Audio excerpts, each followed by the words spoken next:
السلام عليكم ورحمة الله وبركاته. الحمد لله رب العالمين وبه نستعين على أمور الدنيا والدين والصلاة والسلام على أشرف الأنبياء والمرسلين نبينا محمد وعلى آله وأصحابه والتابعين ومن تبعهم بإحسان. يا أيها الذين آمنوا اتقوا الله حق تقاته ولا تموتن إلا وأنتم مسلمون.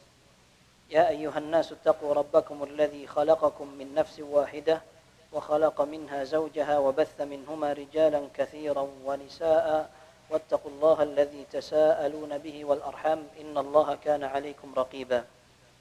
يا أيها الذين آمنوا اتقوا الله وقولوا قولا سديدا يصلح لكم أعمالكم ويغفر لكم ذنوبكم ومن يطع الله ورسوله فقد فاز فوزا عظيما. أما بعد. Ikhwas sekalian, salah seorang ulama pernah ditanya, "Ya Aba Muhammad, kaifa asbahta?" Wahai Abu Muhammad, bagaimana kondisi Anda pagi hari ini? Maka beliau mengatakan, "Asbahna mughraqina fin ni'am, ajizina 'anil syukr, yatahabbabu ilaina wa huwa ghaniyun 'anna wa natamaqqatu ilaihi wa nahnu ilaihi muhtajun." Pagi hari ini kita masuk dalam keadaan bergelimang kenikmatan, tapi kita kesulitan untuk bersyukur. Allah Subhanahu wa ta'ala kita buat marah terus, padahal kita butuh kepada Allah Subhanahu wa ta'ala. Dan Allah Subhanahu wa ta'ala senantiasa mengampuni kita, padahal Allah tidak butuh kepada kita. Nah, ini bukan hadis, akan tetapi ini adalah kata mutiara, sebuah nasihat dari seorang ulama dalam memahami firman Allah, wa in ta'uddu ni'matallahi la tuhsuha. Apabila kalian menghitung nikmat Allah, kalian tidak akan bisa menghitung. Ini hanya akan bisa dirasakan oleh orang yang menyadari. Orang yang tidak menyadari nikmat Allah tidak bakal dia bisa bersyukur. Dan kebanyakan nikmat baru terasa harganya ketika Allah ambil.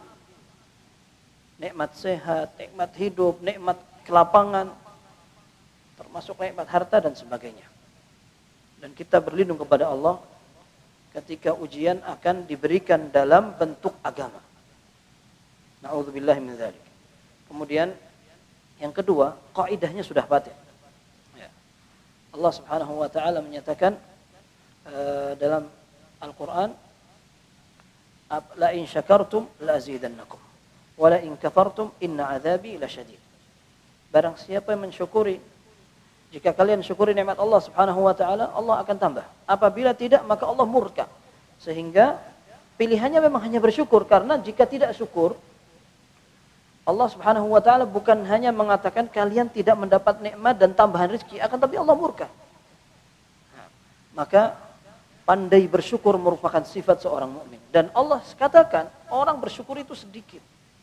Wa qalilun min ibadiyasy syakur. Sedikit sekali hambaku yang bersyukur. Dan di antara nikmat Allah Subhanahu wa taala yang dirasakan seorang mukmin setelah Islamnya adalah dia bisa istiqamah di atas jalan kebenaran. Itu luar biasa nikmatnya. Seseorang bisa jadi terlanjur dalam sebuah jalan, kemudian dia tahu dan mulai sadar ternyata jalan itu keliru, tapi untuk berbalik susah. Tapi mending itu, karena dia sudah mengetahui ternyata jalan itu salah. Bagaimana dengan orang yang tidak tahu? Dan lebih parah lagi ketika dia menganggap kekeliruan itu adalah ibadah, dan itu yang sebaik-baiknya. Itu sebaik-baiknya. Dia kerjakan ihtisab, mengharap pahala dari Allah, menganggap bahwa ibadah itu betul-betul bisa mendekatkan diri kepada Allah Subhanahu wa taala, sementara itu bisa menjauhkan. Dan ini luar biasa, menyedihkan sekali, memprihatinkan. Karena ketika diingatkan, biasanya dia tidak langsung menerima. Ini adalah gambaran orang-orang yang terkena syubhat. Orang-orang yang terjangkit penyakit pemikiran. Pemikiran ini banyak.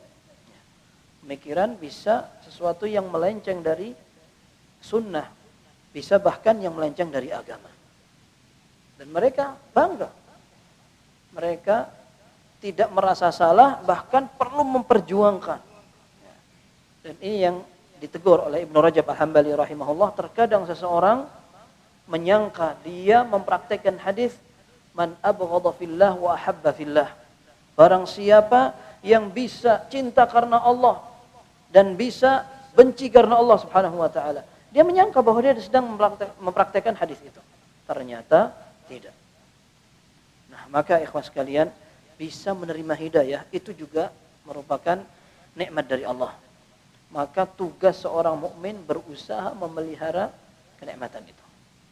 Seorang bisa mudah untuk melaksanakan ibadah, itu juga nikmat Allah. Tidak ada yang bisa menjamin dia akan terus langgeng seperti itu. Maka tugas kita adalah menjaga. Menjaga dengan doa, menjaga dengan mempelajari caranya agar tidak hilang, kemudian mencari komunitas agar kita bisa sama-sama menjaga nikmat itu. Dan tidak ada yang bisa aman dari makar Allah Subhanahu wa taala kecuali orang-orang yang rugi.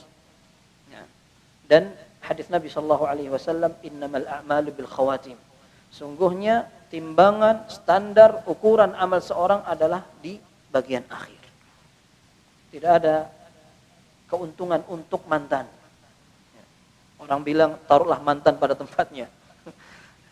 Mantan saleh itu tidak ada manfaatnya sama sekali. Dan seseorang hampir masuk surga, bisa masuk neraka. Pernah dalam sebuah hadis dikatakan ada orang yang, hadisnya sahih, orang berjihad, berjuang, ada kesempatan untuk mengalahkan orang kafir, dilaksanakan. Ini seorang di zaman Nabi Sallallahu Alaihi Wasallam, sampai dia diirii oleh para sahabat. Mereka mengatakan tidak ada yang paling beruntung hari ini kecuali fulan. Rasulullah SAW mendengar. Kemudian beliau mengatakan, ama innahu min ahlin nar. Orang itu adalah penghuni neraka. Kaget para sahabat. Akhirnya salah seorang sahabat mengatakan, ana sahibuhu. Kalau gitu aku yang akan mencari berita dari kebenaran sabda Nabi SAW. Sabda Nabi tidak bisa salah. Tidak bisa salah itu sabda Nabi. Apapun yang terlihat, yang di depan mata orang berbeda, Rasulullah SAW tidak pernah salah. Maka seorang sahabat mengatakan, ana sahibuhu. Maksudnya, aku yang akan mencari tafsir perkataan Nabi SAW. Maka kata dia, aku ikuti. Di setiap gerak-gerik dia. Masuk, aku ikut masuk. Keluar, ikut keluar. Di perang, dia cepat, aku cepat. Dia lambat, aku ikut lambat. Sampai di akhir hayatnya, dia luka parah. Kemudian, dia jadikan naslu sayfihi fil ard. Dia taruh gagang pedangnya di bawah. Kemudian, tubabuhu ala baina thadiyaihi. Kemudian di ujung yang tajam dari pedangnya diletakkan di antara dua dadanya. Kemudian dia bunuh diri. Fatahammalahu hatta qatala nafsahu. Dia kemudian bunuh diri dan dia paksakan itu. Ternyata tafsiran Rasulullah SAW seperti itu. Langsung dia datang menghadap Rasulullah SAW kemudian mengatakan, asyhadu annaka Rasulullah. Aku bersaksi engkau benar-benar Rasulullah SAW. Rasulullah mengatakan, wa madzak? Ada apa? Ada apa? Dikatakan orang-orang mengatakan seperti ini tentang ini, dipuji segala macam, ternyata antum mengatakan wa min ahlin nar, maka saya betul-betul ngikuti dia. Ternyata seperti itu tafsirannya. Sekalipun orang ini tidak ditegaskan para ulama akan kekal di neraka. Ahlus sunnah meyakini pelaku dosa besar dia tidak kekal di neraka selama memiliki tauhid. Karena metode Ahlus sunnah wal jamaah ketika akan menghukumi sebuah hukum, mereka akan mengumpulkan semua dalil. Tidak hanya memilih dalil-dalil ancaman, tidak memilih dalil-dalil yang menunjukkan rahmat Allah saja, karena dikumpulkan semua kemudian diberikan sebuah kesimpulan. Orang yang masih memiliki tauhid kepada Allah, maka apabila dia terjerumus ke dalam dosa besar, dia masih ada kesempatan untuk diampuni. Kalau memang Allah tidak ampuni, maka dia perlu mempertanggungjawabkan dosanya, akan tetapi tidak dikekalkan. Karena Allah Subhanahu wa taala tegas mengatakan, innallaha la yaghfiru ayyushraka bihi wa yaghfiru ma duna dzalika liman yasha. Allah Subhanahu wa taala tidak mengampuni dosa kesyirikan. Maksudnya orang mati dalam keadaan syirik. Tapi Allah mengampuni semua dosa di bawah itu. Berarti dosa sebesar apapun Allah Maha membuka pintu taubat. Ini yang pertama. Yang kedua, pelajaran dari hadis yang tadi menunjukkan bahwa seseorang tidak bisa merasa aman dari akhir hayat. Maka Rasulullah SAW menyatakan, wa innar rajula la ya'malu bi'amali ahlil jannati fima yabdu linnas. Seseorang terkadang beramal dengan perbuatan penduduk surga sesuai penilaian orang. Kemudian setelah dia akan meninggal, Allah sudah catat takdirnya dia akan menjadi penduduk neraka. Maka dia tiba-tiba berubah arah, kemudian menjadi orang yang gemar melakukan tindakan pelaku penduduk neraka, kemudian masuk neraka. Sebaliknya, ada orang melakukan perlakuan dosa, maksiat, apa segala macam, kemudian Allah Azza wa Jalla tentukan dia menjadi penduduk surga. Akhirnya dia tiba-tiba berbalik arah di akhir hayatnya, kemudian dia melakukan amal soleh, akhirnya masuk surga. Taib sekarang, fafimal amal. Sahabat bertanya, ya Rasul, apakah kita beramal untuk semua yang sudah Allah tuliskan? Iya, memang. Allah sudah tuliskan semua, sudah takdirkan semua, kita kerja. Kita laksanakan perintah Allah Subhanahu wa taala. Sudah cukup, itu tugas kita. Karena kita tidak tahu takdir kita bagaimana. Kalau dalam sebuah perusahaan kita tidak ngerti apakah kita akan menjadi pegawai berprestasi atau orang yang kena tendang. Maka seorang pegawai akan semangat bekerja. Padahal bisa jadi takdir dia tidak lama di situ. Maka dalam hal ibadah para ulama mengatakan tidak boleh beralasan dengan takdir untuk tidak beramal. Maka seperti sebuah riwayat mengatakan, wallahu a'lam, riwayat ini sahih apa tidak, dikatakan ada seorang pencuri ditangkap oleh Umar bin Khattab radhiyallahu anhu, kemudian akan dipotong tangannya. Maka dia protes kepada Umar bin Khattab radhiyallahu anhu, antum mau motong tangan anak, padahal inilah takdir Allah Subhanahu wa taala. Saya takdir mencuri sudah ini. Kata Umar bin Khattab, iya, saya juga ditakdirkan potong tangan kamu. Selesai sudah. Ya. Maka para ulama mengatakan tidak boleh seorang beralasan dengan takdir dalam hal kemaksiatan. Dalam hal musibah tidak apa-apa. Musibah ini takdir dan ada manfaatnya. Orang menghadapi musibah dengan percaya takdir Allah, tenang dia. Oh, berarti ini memang sudah ketentuan Allah. Ini yang terbaik untuk anak. Sabar. Ya. Tapi orang maksiat tidak boleh seperti itu. Dan para ulama takut akan mendapatkan su'ul khatimah. Padahal amal mereka sudah bagus sekali. Ya. Sebagian mereka mengatakan, inni akhsha an uslabal imanu fi qalbi. Aku khawatir iman ini akan dicabut oleh Allah Subhanahu wa taala menjelang kematian.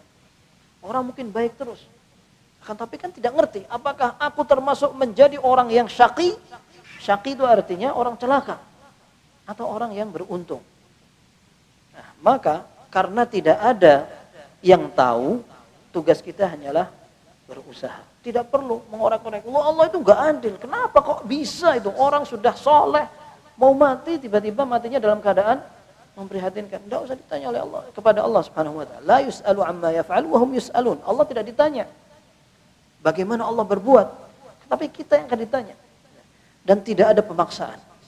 Dalam Islam ada sekte yang mengatakan bahwa kita tidak memiliki kekuasaan sama sekali. Itu namanya sekte Jabariyah. Mereka mengatakan semua yang terjadi ini melupakan kehendak Allah. Betul itu. Tapi mereka katakan semua yang kita kerjakan ini adalah setiran Allah, kita tidak punya hak sama sekali. Sementara sekte di sebelahnya Qadariyah. Qadariyah mengatakan bahwa semua yang kita kerjakan adalah murni perbuatan kita. Allah tidak memiliki campur tangan. Nah, ini bertolak belakang. Dan ini akan terlihat bagaimana Ahlus Sunnah memiliki sifat tengah di tengah dua sekte ini. Ahlus Sunnah mengatakan bahwa masing-masing hamba Allah diberikan masyiah dan iradah. Masing-masing makhluk diberikan keinginan, kemampuan, bisa berpikir, bisa memilih. Akan tetapi semua memang di bawah kehendak Allah Subhanahu wa taala. Sekarang ketika ada dalil, itu rambu-rambu, sudah kita kerjakan saja. Kita kerjakan, ada yang baik kita kerjakan. Ada perintah kita laksanakan, ada larangan kita hindari. Selesai sudah, itu tugas kita. Selebihnya serahkan Allah Subhanahu wa taala. Dan Rasulullah SAW mengatakan, i'malu fakullun muyassarun lima khuliqa lahu. Kalian beramal saja. Masing-masing orang yang akan beramal akan dimudahkan untuk mengikuti jalan takdirnya. Takdir kita apa? Kalau kita beramal soleh, kita berharap menjadi penduduk surga. Semoga. Akan tapi, na'udzubillah, ketika ada orang yang memang ditakdirkan Allah Subhanahu wa taala menjadi penduduk neraka, dia mudah kerjanya seperti itu. Dan kita tidak perlu mengurusi orang lain. Wah, itu sudah paham sudah. Nah, seperti ini kadang-kadang dilaksanakan atau diucapkan oleh orang yang terlalu soleh. Ya. Padahal fima yabdulin nas, ya. Apa yang dinilai orang, oh ini ibadahnya, ilmunya, atau mungkin sifatnya. Ketika ngomentari orang yang agak susah jatuh bangun untuk melaksanakan ibadah, dia bilang, ah itu, gitu. Nah ini yang diingatkan Rasulullah SAW. Ya, bisa jadi ada orang yang masuk surga karena ibadahnya, dan bisa jadi ada orang bisa masuk neraka karena ibadahnya, dan orang bisa masuk neraka karena orang bisa masuk surga karena kemaksiatan. Ada pernyataan seorang tabi'in seperti itu, atau ulama salaf, tabi'in atau sahabah. Dakhala ar-rajulu al-jannata bimaksiatin wa dakhala ar-rajulu an-nara bita'ah. Masuk neraka justru karena ibadah. Masuk neraka ibadah, masuk surga karena kemaksiatan. Bagaimana tafsirannya? Ada orang beramal soleh, falam yazal mu'jaban biha hatta yudkhilahu an-nar, hatta yudkhilahu Allahu an-nar. Ada orang beribadah kemudian dia angkuh, sombong. Ana sudah beribadah ini, ana sudah. Akhirnya dia sombong terus, angkuh, orang lain disalahkan, kemudian dia masuk neraka. Dan ada orang berbuat maksiat, kemudian dia ketakutan sekali. Dia tahu maksiatnya akan membuat dia bertanggung jawab di depan Allah. Sampai Allah ampuni dia, akhirnya dimasukkan ke dalam surga. Taib, yang bagus yang mana? Yang bagus? Hah? Yang beribadah dan takut kepada Allah. Itu yang paling bagus. Ya. Jadi kadang orang salah paham. Oh ada kayak gini berarti mending ada maksiat. Ya. Seperti pemikirannya orang ngawur. Mereka memahami firman Allah, aqimis salata li dzikri. Dirikanlah salat untuk mengingatku. Ya. Berarti tujuan salat adalah untuk mengingat Allah. Kalau salat malah ngelamun, mending baca komik tapi ingat Allah, kata mereka begitu. Ini ngawur sekali pemahaman seperti ini. Berarti yang benar adalah kita berbuat ibadah kepada Allah Subhanahu wa taala, beribadah kepada Allah. Semua perintah kita laksanakan. Dan kita minta agar kita ditetapkan hatinya, terutama dalam menghadapi fitnah dan ujian. Baik ikhwas sekalian, dosa besar yang akan kita bahas kali ini adalah memutus hubungan silaturrahim. Silaturrahim, rahim artinya rahim. Para ulama mengatakan berarti siapa itu al-arham? Orang-orang yang memiliki hubungan nasab. Ya. Ada sebagian ulama mengatakan yang dikatakan rahim itu artinya adalah orang-orang yang mahram saja. Sebagian ulama lain mengatakan orang-orang yang berhak mewarisi saja. Dan sebagian ulama mengatakan tidak, tapi dua-duanya. Yang jelas mereka orang-orang yang aqarib, yang pernah ada hubungan nasab antara jalur ibu dan jalur ayah. Berarti masuk ke dalam hal ini al-a'mam, al-akhwal, ya. Al-akhwal itu artinya paman dan bibi dari ibu. Kalau a'mam, am-am itu adalah paman dari ayah. Anak-anak mereka masuk ke al-aqarib, kerabat, saya bilang. Ya. Sebagian orang terlalu kelewatan. Oh sudah dulure dewe, dianggap dulure dewe. Akhirnya salaman biasa, ngobrol biasa, enggak tutup aurat biasa. Ini salah juga. Ya, kelewatan, dan ini bukan cara mempraktekkan menyambung silaturahmi yang benar. Ya.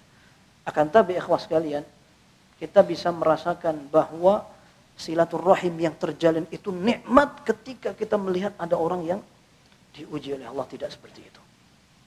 Saya pernah cerita barangkali ada orang, ini alhamdulillah bukan di Indonesia. Mana cerita, dia pengusaha. Pengusaha meskipun bukan pengusaha yang sukses sekali. Anak tanya, antum tinggal di sini sudah lama? Wah lama sekali, sejak zaman dulu. Anak-anak paman anak banyak sekali.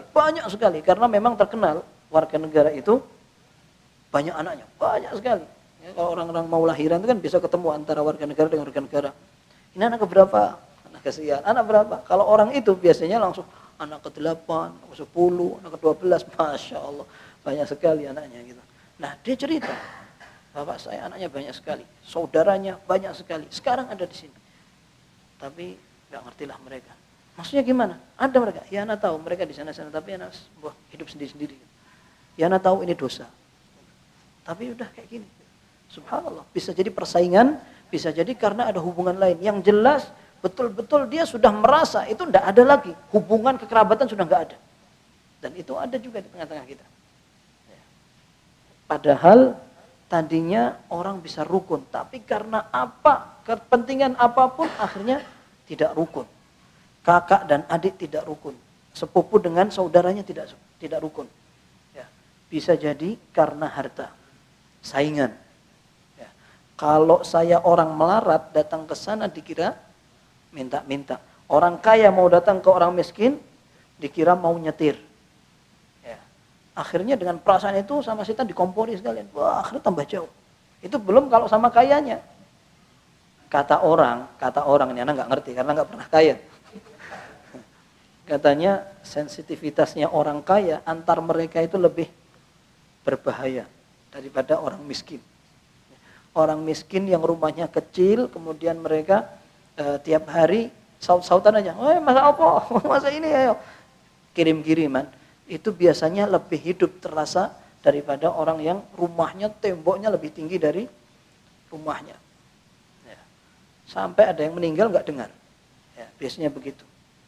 Nah, wallahu a'lam, bisa jadi seperti itu. Kalau seandainya itu terjadi antara kerabat, lebih parah lagi. Bahkan orang Arab pernah anda dengar mengatakan al-aqarib. Al-aqarib itu artinya kerabat. Diplesetkan menjadi al-aqarib, artinya kalajengking. Ya. Al-aqarib humul aqarib. Kerabat bagaikan kalajengking. Ya. Karena ya itu tadi, hubungannya sudah rusak. Subhanallah. Maka ini merupakan kenikmatan dari Allah kalau seandainya ada yang bisa merasakan dan dipelihara. Jangan sampai gara-gara warisan, jangan sampai karena kekayaan akhirnya hubungan kekerabatan pecah.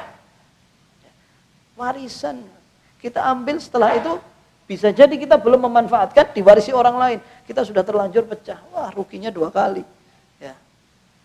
Rugi 2 kali. Apalagi kalau sampai ada orang tidak akur gara-gara politik. Wah, ini sudah nggak ada untungnya sama sekali. Nggak ada untungnya sama sekali. Dalam satu rumah, bapaknya milih partai ini milih partai ini. Waduh, rugi semua. Nggak masukkan surga semua itu partai-partai itu. Ya, maka ikhwah sekalian, para ulama mengatakan memutus silaturahmi merupakan dosa besar. Ini akan kita baca dalilnya, Allah akan melaknat mereka. Melaknat mereka. Kemudian yang harus kita pahami bahwa orang yang menyambung silaturahmi bukan orang yang mukafi. Mukafi itu artinya membalas, dikunjungi, anak balas mengunjungi. Bukan itu. Akan tetapi orang yang tidak dikunjungi, dimusuhi, kemudian kita datang. Nah, ini namanya orang yang menyambung silaturahmi. Ada hadisnya.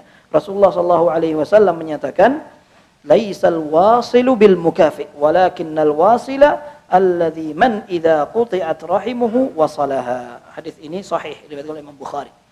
Rasulullah SAW menyatakan orang yang menyambung silaturahmi itu bukan orang yang membalas. Ya. Orang yang pernah dikunjungi, kunjungi. Orang yang pernah dikasih, kasihi. Ya. Sebenarnya itu bagus sekali kebiasaan orang itu. Oh, dulu dia ngasih anak. Sekarang kita kasih. Bagus. Tahaddu tahabbu kata Rasulullah SAW, saling memberi hadiahlah kalian akan saling mencintai. Akan tetapi kalau seandainya menjadi tradisi yang membebani, repot. Ada acara, kemudian orang itu tulis namanya, dicatat. Wah, ini dulu ngasih segini, nanti kalau dia hajatan tak balasnya segitu aja. Repot kayak gini, nggak bagus sekali itu.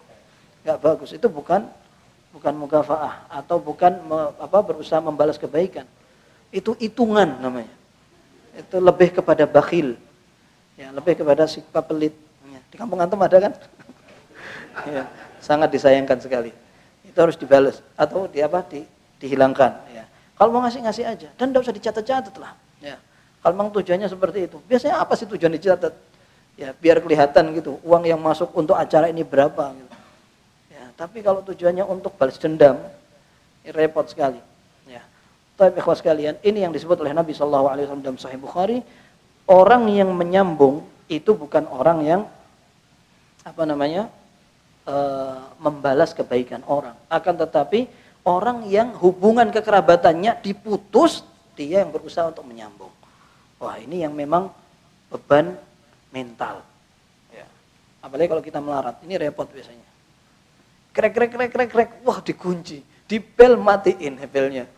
Datang lagi. Juga enak gitu dengarnya itu. Ya. Akan tetapi orang ihtisab. Ya. Ihtisab artinya mengharap pahala dari Allah Subhanahu wa taala. Datang secukupnya. Saya datang ke rumah saudara yang kaya misalkan, saya nggak mau nginep, apalagi mau minta. Gitu. Saya datang untuk menyambung, setelah itu pergi, selesai. Dan itu akan bisa memberikan rasa izzah, mulia di depan orang. Semakin kita tidak bergantung pada orang, itu sudah kaidah paten. Ya. Maka seorang akan semakin dihormati, diberikan rasa simpati. Ya. Dalam hadis disebutkan, izhad fima indan nas yuhibbakan nas. Ya. Kamu berusaha untuk mencukupkan diri dari pemberian orang, engkau akan dicintai orang. Sebisanya. Bukan berarti kita tidak boleh menerima hadiah. Boleh, nggak apa-apa. Kasih hadiah, kita balas kasih hadiah, nerima, kasih, tidak ada masalah itu. Akan tetapi ketika seorang gampang menggantungkan pada orang, dia semakin tidak disukai. Ya. Semakin banyak pemberian, biasanya orang semakin bosan. Ya. Maka ada perkataan orang Arab dalam masalah doa, yang mengatakan la tas'alanna bani adam hajatan wasalil ladzi abwabuhu la tuhjabu Allahu yaghdabu in tarakta su'alahu wa bunayya adam yaghdabu hina yus'alu. Jangan minta kebutuhanmu pada manusia karena dia akan marah kalau dimintai. Tapi minta kepada Allah yang pintunya tidak pernah ditutup, bahkan justru marah kalau kamu tidak minta kepada dia. Perbedaan manusia sama makhluk kayak gitu. Sekaya apapun dan sesenang apapun dia ngasih, lama-kelamaan bosan. Kemudian dia akan lebih hormat kepada orang yang tidak minta. Ya kan? Wah, itu sudah kaidah paten. Antum kalau bisa tidak butuh kepada seorang, semakin bebas. Maka Syekhul Islam Taimiyah rahimahullah mengatakan, orang yang paling bebas adalah orang yang tidak hidup di bawah kebutuhan kepada orang. Antum coba bayangkan, oh ada bos, pinggir. Yang ketakutan itu bawahannya aja. Ya.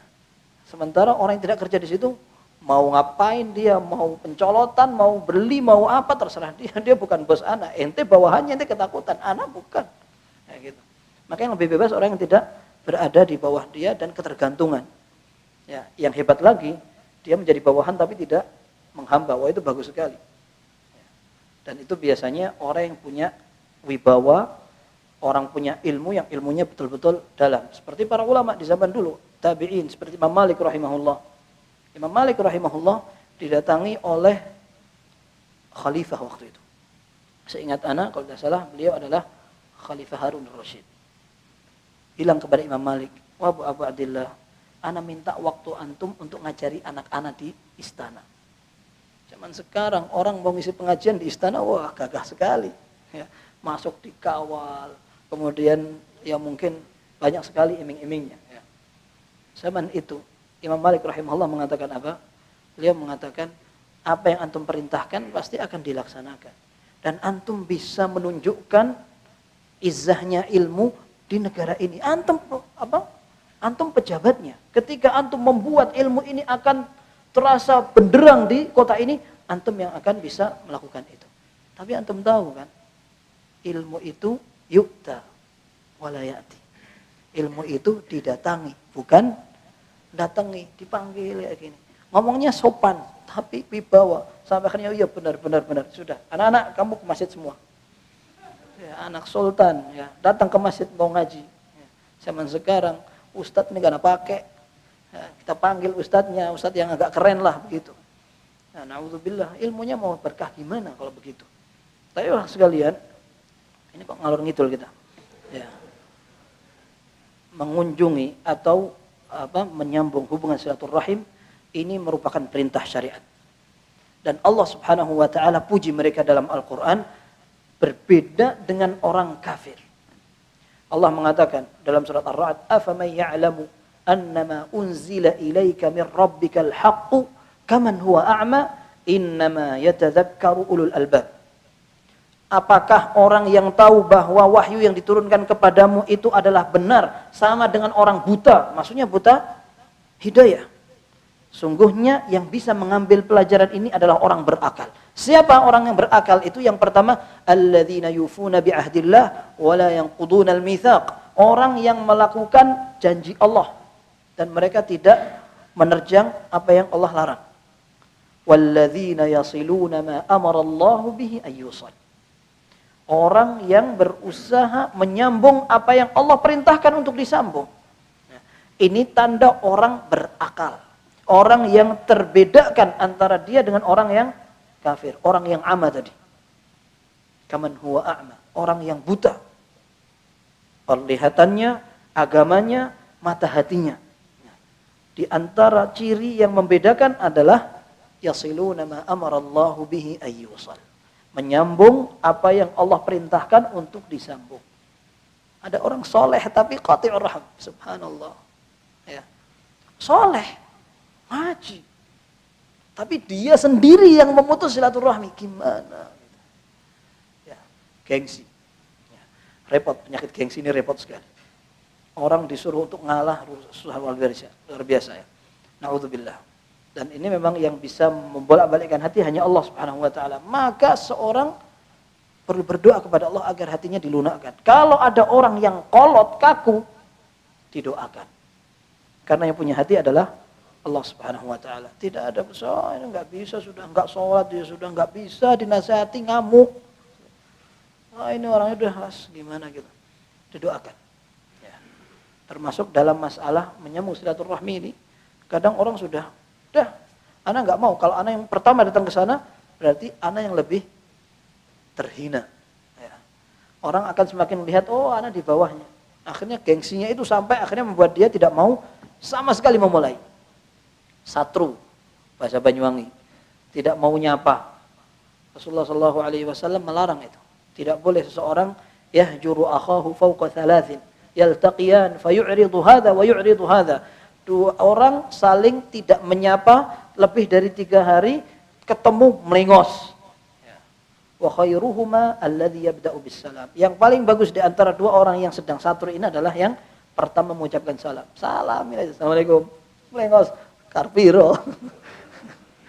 Parani lagi, salami lagi. Dan subhanallah, Rasulullah SAW menyebutkan bahwa di antara faedah salam adalah bisa menumbuhkan rasa cinta. Mudah, kita yakin sama Rasulullah SAW. Bisa jadi orang karena gengsi, sebenarnya dia sudah ya wis gitu. Tapi sungkan dia, malu dia untuk menunjukkan kalau dia sudah mulai akrab. Ya. Rasulullah SAW, afala adullukum ala syai'in idza fa'altum mutahabbabtum afshus salam bainakum. Mau enggak aku kasih trik, contoh, kunci. Kalau kalian lakukan, kalian akan saling mencintai. Ya afshus salam bainakum. Tebarkan salam di antara kalian. Tebarin salam. Orang bingung enggak apa-apa, salamin aja. Biasanya orang kalau enggak bisa disalamin, nggak biasa disalamin, assalamualaikum, gitu. Ya. Lama-kelamaan, kok nyapanya beda? Oh salam tadi itu. Besok disalamin lagi sudah jawab. Ya. Biasanya seperti itu. Dan itu perlu dibudidayakan, dilestarikan. Di tengah komunitas kaum muslimin yang mayoritas, kok kita nggak biasa salam. Ya. Salam, sebarkan salam seperti itu. Kalau sama orang biasa kita salam, diharapkan sama keluarga kita lebih salam lagi, datengin gitu. Itu lain lagi kalau seandainya datang ke rumahnya nggak dibukain pintu. Salam tambah salamnya baltoa. Ya. Ada orang yang karena memang dia menganggap bahwa orang ini mungkin penting dikasih pelajaran. Disalami nggak disapa, nggak dijawab. Masuk ke rumahnya ditinggal. Subhanallah. Taib. Ini adalah tanda pertama. Orang yang mau menyambung apa yang Allah perintahkan itu disambung. Orang yang berakal, orang yang beriman. Yang kedua, firman Allah Subhanahu wa taala dalam surat Muhammad ayat ke-22 23. Fahal asaitum in tawallaitum an tufsidu fil ard wa tuqatti'u arhamakum. Bisa jadi, dan apakah kalian nanti akan seperti itu apabila kalian memiliki kekuasaan atau berhasil mendapatkan meraih sebuah cita-cita yang tinggi. Kemudian kalian akan membuat onar, bikin kerusakan. Kalau tidak, tuqatti'u arhamakum, memutus hubungan silaturahim. Kata Allah Subhanahu wa taala, ulaika alladzina la'anahumullah fa asammahum wa a'ma absarahum. Mereka orang-orang yang Allah laknat, mereka akan dibuat tuli dan pandangan mereka akan dibutakan. Kita sudah pernah menyebutkan sebelumnya, di antara tanda dosa besar adalah biasanya diiringi dengan laknat Allah. Laknat Allah, murka Allah, diancam neraka, tidak masuk surga, dikasih hukuman had. Had itu artinya hukuman yang membuat orang jera, dipotong tangan, dikisos, atau yang semacamnya. Ini namanya had, dipukul, dicambuk dan sebagainya. Nah, ini menunjukkan bahwa dosa itu dosa besar. Baik. Seperti ini menunjukkan dosa besar karena Allah Subhanahu wa taala melaknat. Na'udzubillah. Kemudian dalam surat An-Nisa yang sering kita baca di awal pengajian, Allah menyatakan wattaqullaha alladzi tasaaluna bihi wal arham. Dan bertakwalah kalian kepada Allah yang sering kalian minta, dan bertakwalah kalian dalam hal hubungan silaturahim. Maksudnya apa? Dikatakan ittaqul arhama an taqta'uha. Dalam tafsir Ibnu Katsir disebutkan, hati-hati kalian dalam urusan menyambung kekerabatan, jangan kalian putus. Ini diancam oleh Allah di awal surat An-Nisa. Maka ini larangan. Larangan untuk tidak memutus hubungan silaturahim. Kemudian dalam surat Al-Baqarah Allah Subhanahu wa taala menyatakan yudhillu bihi katsiran wa yahdi bihi katsira wa ma yudhillu bihi illa al-fasiqin. Allah akan membuat sebagian orang tersesat dari Al-Qur'an, dan Allah Subhanahu wa taala juga akan memberikan petunjuk dengan Al-Qur'an, dan tidak ada yang dibuat tersesat dengan Al-Qur'an kecuali orang-orang fasik. Fasik di sini artinya adalah orang-orang kafir. Alladzina yanquduna 'ahdallahi min ba'di mitsaqih wa yaqta'una ma amara Allah bihi ay yusal wa yufsiduna fil ard. Ulaika humul khasirun. Mereka orang-orang fasik itu adalah orang-orang yang menerjang janji Allah setelah ditetapkan dan memutus hubungan yang Allah perintahkan untuk disambung. Dan juga mereka membuat kerusakan di atas muka bumi. Maka merekalah orang-orang yang merugi. Tafsirannya mengatakan a'zamu dzalika ma bainal 'abdi wa bainallah ma 'ahidahu Allahu 'alal 'abid. Yang paling besar adalah hubungan antara seorang dengan Allah Subhanahu wa taala harus diperbaiki. Hubungan antara seorang dengan Allah Subhanahu wa taala yang paling besar.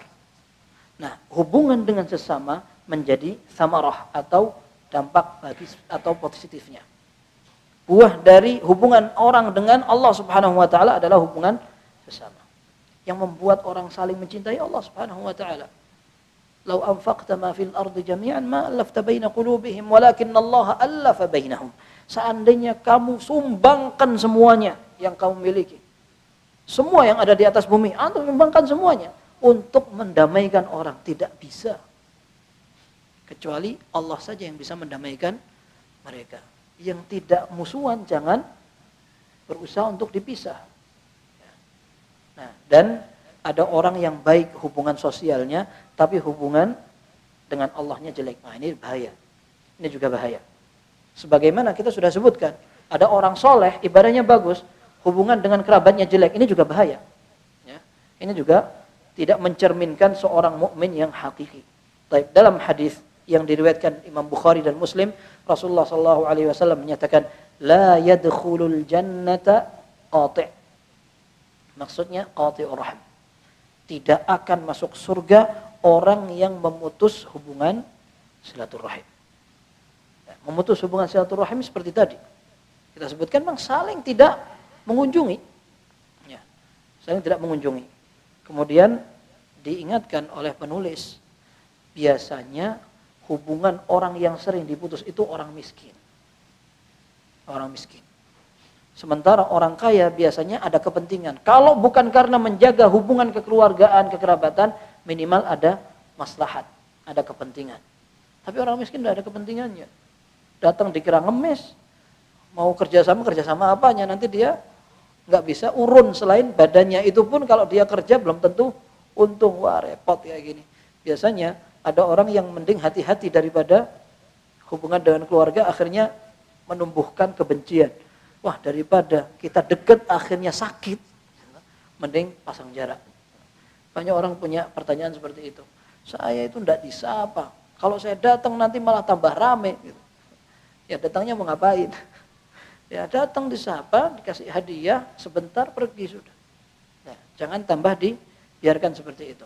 Taib, di sini dikatakan faman qata'a aqaribahu ad-du'afa wa hajarahum wa takabbara 'alaihim wa lam yasilhum bi birrihi wa ihsanihi wa kana ghaniyan wa hum fuqara fa huwa dakhilun fi hadzal wa'id mahrumun min dukhulil jannah illa an yatuba ila Allah wa yuhsina ilaihim.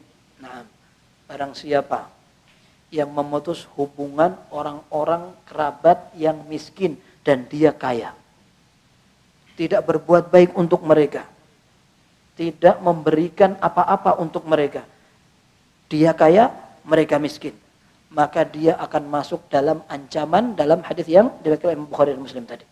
Fahuwa dakhilun fi hadzal wa'id. Dia yang akan masuk dalam ancaman hadis tadi. Mahrumun min dukhulil jannah. Dia akan dihalangi dari masuk surga. Nah, kecuali kalau dia tobat kepada Allah. Dan dia kemudian berbuat baik kepada orang-orang itu. Jadi, para ulama mengatakan, kalau tobatnya benar, biasanya dia akan tinggalkan dosanya. Dia menyesali, kemudian dia bertekad untuk tidak mengulangi kembali. Kalau seandainya kekurangannya itu berhubungan dengan sesama manusia, maka perbaiki apa yang rusak tadi dari hubungan manusia. Pernah menzalimi, kembalikan kezalimannya. Pernah berbuat tidak baik, dia tobat dari perbuatan itu, dia baiki. Maka dikatakan bahwa orang yang tobat dari memutus silaturahmi, caranya adalah dengan menyambung silaturahmi. Waqad warada fil hadithi an Rasulullah sallallahu alaihi wasallam annahu qala man kana lahu aqaribu du'afa wa lam yuhsin ilaihim wa yasrifu sadaqatahu ila ghairihim lam yaqbalillahu minhu sadaqatahu wa la yanzuru ilaihi yaumal qiyamah wa in kana faqiran wasalahum bi ziyaratihim wat tafaqqud li ahwalihim. Ya, barang siapa yang punya kerabat yang miskin, kemudian dia tidak perhatian dan memperlakukan mereka dengan baik, bahkan sedekah aja untuk orang lain, kerabat tidak diperhatikan, maka Allah tidak akan menerima sedekahnya dan tidak akan melihat mereka pada hari kiamat. Apabila ada keluarga yang fakir, maka hendaklah yang dia lakukan adalah memperlakukan mereka dengan baik duluan sebelum orang-orang. Ya. Meskipun hadis ini wallahu alam lemah atau tidak, tapi ini menjadi penguat sebelumnya. Ya. Yang jelas ketika ada keluarga membutuhkan, ini kesempatan untuk mendapatkan pahala dua. Rasulullah SAW ketika ditanya tentang sedekah kepada kerabat, maka Rasulullah SAW mengatakan dua pahalanya, ajrun sadaqatun wasilah, pahala sedekah dan pahala menyambung silaturahmi. Ya. Ketika ada keluarga miskin, sampaikan sudah. Punya zakat, tidak apa-apa dikasih ke mereka. Tidak apa-apa, zakat diberikan kepada mereka. Dan tidak harus terus terang, Mas Purone ya, ini duit zakat. Kadang sebagian orang menerima uang zakat itu kayak terhina gitu. Wah, ente nggak pernah ngasih, dikasih-kasihnya uang zakat. Uang zakat itu kan yang dikeluarkan ya. Orang kaya sudah berhak atau sudah wajib mengeluarkan zakat, zakatnya nggak mau dikemana-kemanakan. Yang bagusnya mereka dikasih sedekah umum dan kasih hadiah. Ya. Pernah ada seorang syekh ditanya, Syekh apakah boleh saya membayar zakat saya kepada bapak atau ibu saya? Hukumnya tidak boleh. Karena al-usul wal furu' yang ke atas dan ke bawah garis lurus ini, bapak, ibu, mbah sampai ke atas, kemudian anak menjadi tanggung jawab kita. Orang yang pengen bayar zakat ke mereka itu maksudnya tidak mau kekayaannya keluar dari keluarganya. Pelit itu, tidak boleh. Nah, mereka kita tanggung, maka zakatnya tidak boleh dibayarkan ke mereka. Kita bayar zakat fitrah ke orang tua, tidak boleh. Justru orang tua kita bayarkan zakat fitrahnya. Termasuk zakat mal, kalau seandainya kita mampu untuk membayarkan, tidak apa-apa. Meskipun zakat itu berkaitan dengan hartanya orang yang kaya. Kalau orang tua kaya, maka orang tua yang bayar zakat sendiri. Seperti itu. Nah, para ulama ketika ditanya, boleh enggak saya bayar zakat ke orang tua? Biasanya yang akan disampaikan, kamu itu keterlaluan. Orang tua kamu pikir mau dikasih zakatnya, subhanallah. Paling tidak dia punya jatah dari hartamu, kan harusnya begitu. Kok zakat lagi gitu? Zakat itu kan uang yang memang harus dibersihkan. Kasih ke orang lain gitu.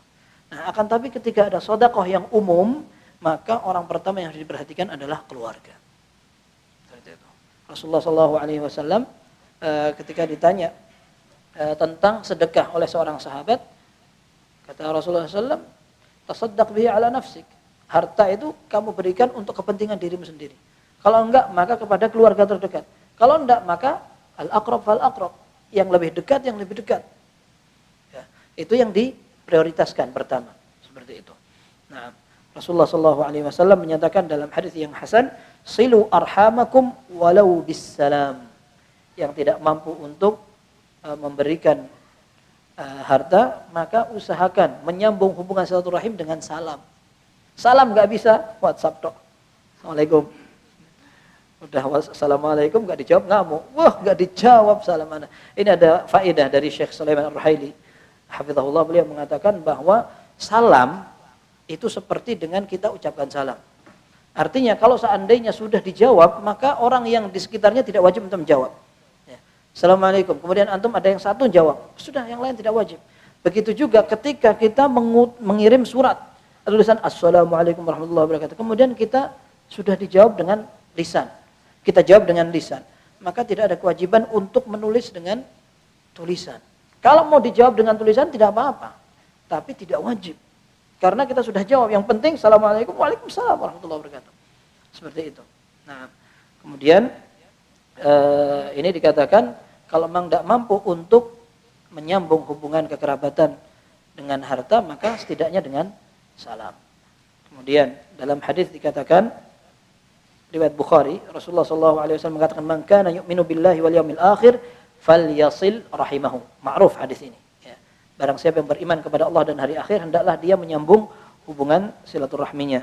Kemudian dalam hadis yang sahih juga dalam riwayat Bukhari, Rasulullah SAW mengatakan, laisal wasilu bil mukafi walakinnal wasil alladhi man idza quti'at rahimuhu wasalaha. Ini yang tadi kita sampaikan di awal. Orang yang dikatakan menyambung silaturahmi itu bukan orang yang membalas, akan tetapi orang yang apabila hubungannya diputus dia tetap menyambung.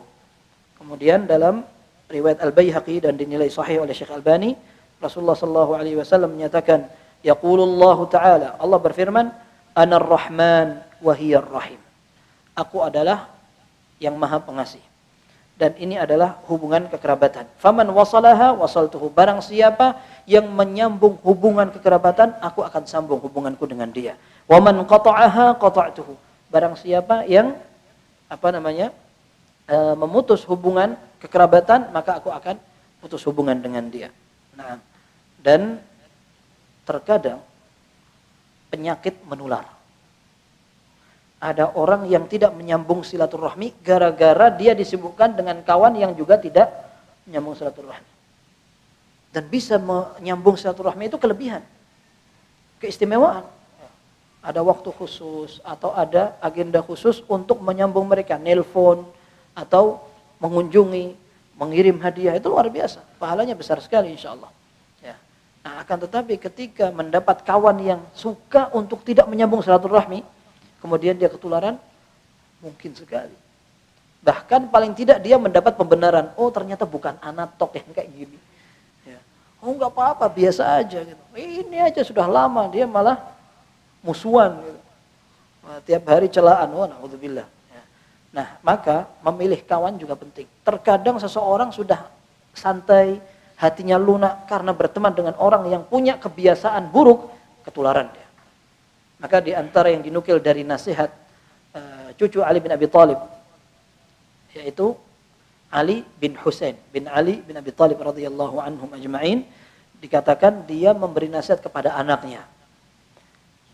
Ya bunayya, wahai anakku, la tashabanna qati'a rahm. Kamu jangan berteman dengan orang yang memutus silaturahmi. Ya. Fa inni wajadtuhu mal'unan fi kitabillahi fi thalathati mawadhi'. Karena aku mendapatkan dalam Al-Quran di 3 tempat orang yang memutus silaturahmi itu dilaknat. Maka jangan berteman dengan orang-orang yang terlaknat. Ya, khawatirnya seperti itu. Minimal dia akan ketularan. Ya, maka jangan memiliki teman yang melakukan maksiat. Ya, para ulama mengatakan bahwa seseorang akan mencari teman yang biasanya satu nasib. Ibnu Mas'ud radhiyallahu anhu mengatakan, "I'tabirur rajula biman yusahib fa innama yusahibur rajula man huwa mithluhu." Ya, kalian lihat seseorang dengan kawannya. Kalau mau mengukur, mau menilai seorang, lihat kawannya. Karena biasanya orang itu akan dikawani oleh orang yang semisal dia.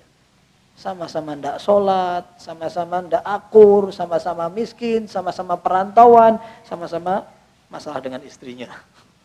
Ya, kadang orang kayak gitu, lagi marah gitu, pengen curhat, nggak dapat teman. Cari teman yang sama-sama ada masalahnya. Ya, ini tidak memberikan solusi kadang-kadang. Tambah meruncingkan permasalahan. Maka cari teman jangan karena latar belakangnya sekedar sama, akan tetapi kira-kira orang itu bisa memperbaiki hubungan, ya, seperti itu. Taib. Ini kemudian ada hadis yang lemah, kemudian ada ungkapan juga, ungkapannya tidak masuk akal. Kadang ada orang, para ulama, sebagian mereka menukil dengan bebas. Ya. Ketika ada sebuah kisah atau nasihat, mereka memberikan kisah itu bebas sekali, tidak memperhatikan sana, tidak memperhatikan arti. Yang penting ini nasihat untuk orang awam. Gitu. Nah, ini di sini ada kisah yang punya hubungan teman, kemudian temannya ini mau naik haji, akhirnya dia titip duit ke kawannya, titip ya, anak mau hajian. Kemudian dia berangkat, setelah dia pulang dari haji ternyata kawannya sudah meninggal.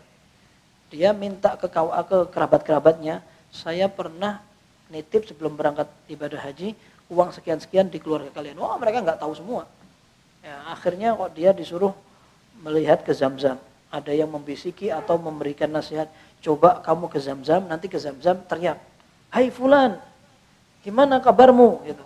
Nanti kalau dia nyaut di sana berarti dia adalah penduduk surga. Wah, dia datang ke bi'r Zamzam, ke sumur Zamzam, kemudian dia teriak, ternyata enggak. Wah, dia khawatir jangan-jangan dia enggak penghuni surga. Akhirnya ada lagi yang beri nasihat, kamu datang ke Yaman, di sana ada sebuah sumur, nanti kalau datang ke situ kok nyaut, berarti itu penghuni neraka. Dari mana? Ya, tapi yang jelas ini ya kisah-kisah yang seperti itu kadang orang terlalu bebas untuk menyebutkan, tapi intinya adalah nasihat agar seorang tidak berani dan lancang dalam melakukan sebuah dosa. Mudah-mudahan bermanfaat dan kurang lebihnya mohon maaf. Sallallahu alaihi wasallam baraka nabi Muhammad wa ala alihi wa sahbihi ajma'in walhamdulillahirabbil alamin.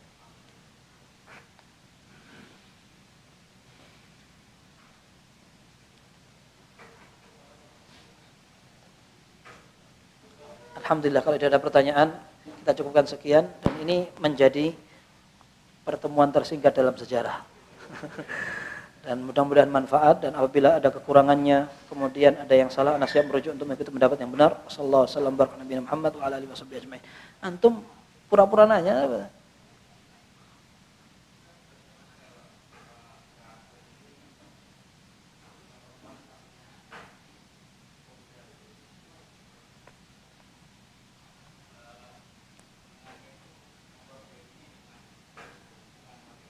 Iya, bukan mahram, akan tetapi bisa disambung dengan mengunjungi bersama mahramnya.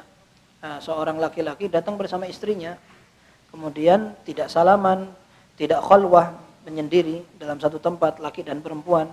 Kemudian bisa memberi hadiah dan segala macam. Masih bisa, banyak cara untuk menyambung hubungan tanpa harus salaman, berduaan, kemudian chatting khusus segala macam. Tidak harus seperti itu.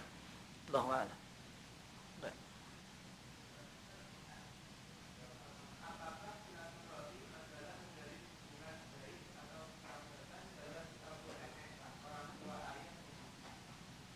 Satu nenek dengan ayah atau ibu, iya, kita tadi sebutkan bahwa arham adalah orang yang memiliki hubungan kekerabatan secara nasab dari kakek, dari ayah, kakek dan terus ke atas, dari ibu, kakek, dan terus ke atas. Termasuk diantaranya paman-paman, anak-anaknya, dan ke bawah juga seperti itu, masuk ke dalam nasab. Ya, saudara senasab. Nah, biasanya orang salah dalam mengartikan, mereka mengatakan silaturahmi itu mengunjungi. Ya. Mengunjungi ini bukan silaturahmi namanya, tapi ziarah. Mengunjungi. Orang memahami ziarah itu ziarah kubur.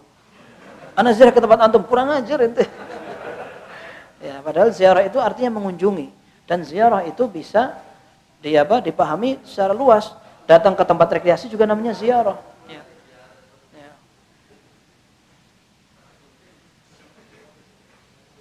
Subhanakallahumma bihamdika asyhadu an la ilaha illa anta astaghfiruka wa atubu ilaik. Walhamdulillahirabbil alamin.